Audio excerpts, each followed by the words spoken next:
सौभाग्यशाली हैं कि हमारे उचाना में इंडस्ट्रियल जो मॉडल टाउनशिप है वो आ रही है और उसके लिए घोषणा कर दी गई है। उसके लिए ज़मीन के लिए भी ऐड आ गई है।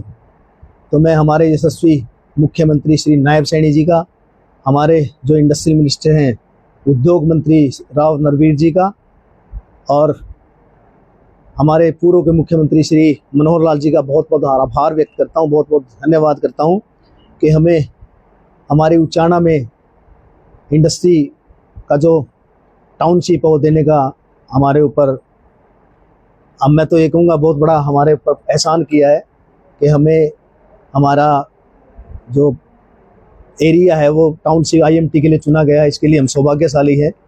और जिस चीज़ की हमें ज़रूरत थी, मैंने विधानसभा चुनाव के दौरान भी ये मुद्दा उठाया था, क्योंकि मुझे लगता है कि जब रोज़गार नहीं है तो बच्चों को रोज़गार की ज़रूरत भी है। हमारे यहाँ रोज़गार की कमी थी, तो इंडस्ट्री आएगी, इंडस्ट्री डेवलप होगी तो रोज़गार के साधन होंगे, बच्चों को, हमारे युवाओं को रोज़गार मिलेगा और किसानों को भी इसका बहुत लाभ होगा।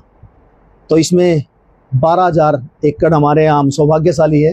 टोटल ये हरियाणा में 5 आईएमटी, जिसमें 35,500 के आसपास जो ज़मीन है, जो 35,500 एकड़ का आया है जो चाहिए सरकार को, और उसमें 12,000 एकड़ हमारे जींद ज़िले में एक किसानों की सहमति से ली जाएगी, जिसमें से लगभग 14 गांव है टोटल जिला जींद के। उनमें से हम सौभाग्यशाली है, फिर कहूँगा और आभार व्यक्त करूँगा हमारे यशस्वी मुख्यमंत्री जी का, कि उन 14 में से 6 गांव हमारे हैं।